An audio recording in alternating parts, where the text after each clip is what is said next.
My name is Ron Morelli, and I am the Director of Constituent Relations at Alzheimer's, Texas, which is just a fancy term for database administrator.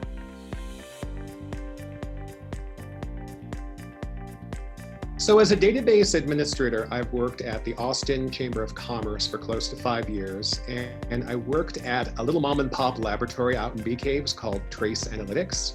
I also worked at Austin Habitat for Humanity, and I was database administrator for all three of those organizations, but every organization there's like a different title. So for instance, at the Austin Chamber, my title was Director of Member Intelligence. And how I fell into the database administrator position was basically, before I got into like science, I was a copy editor and a proofreader in advertising and marketing.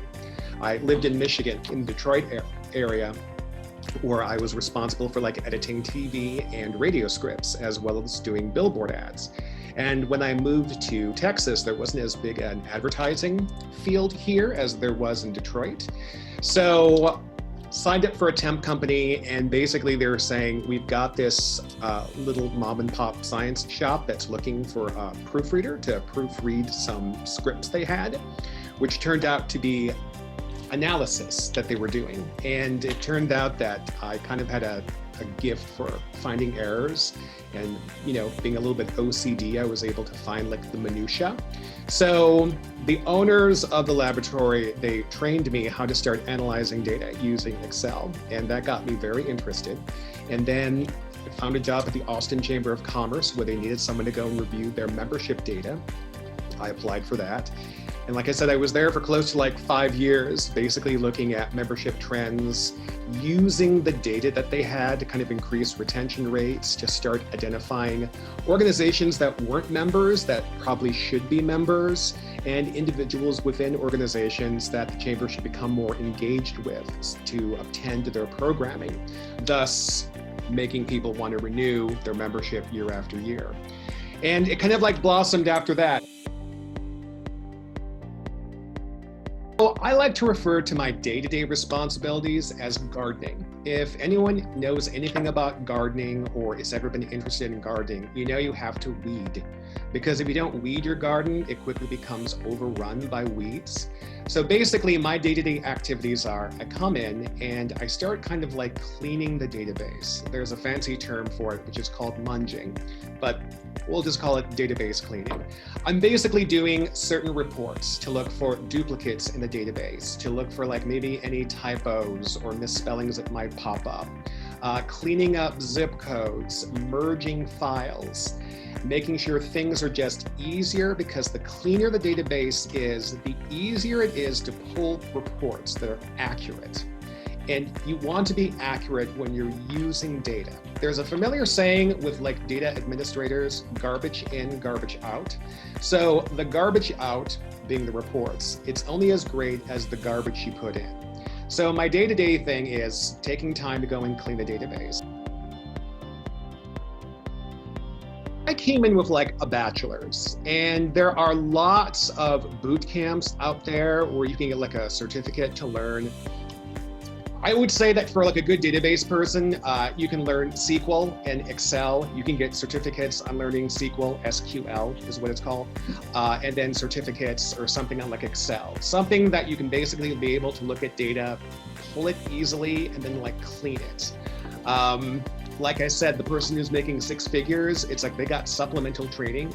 I will always encourage people who go into this field to sharpen the saw, which means always continue to learn. Don't stop learning. Technology and data changes all the time.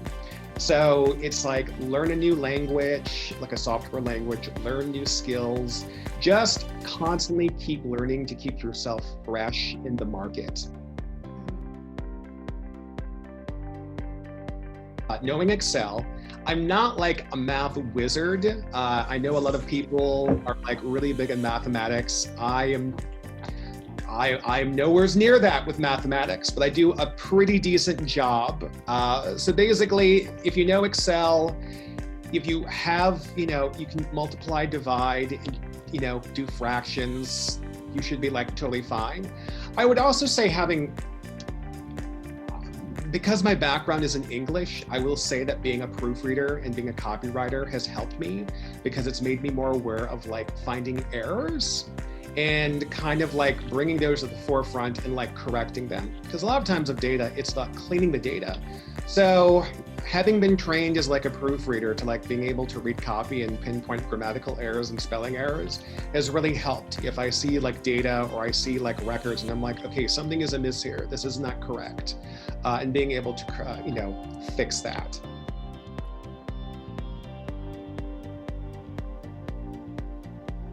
For me, I accidentally fell into it, but I think the best way you can do that is take some classes on SQL, take some classes on, you can pretty much like learn Excel online, but brush up on your Excel skills. Learn how to do macros, learn how to do formulas, learn all the in and outs of like advanced Excel.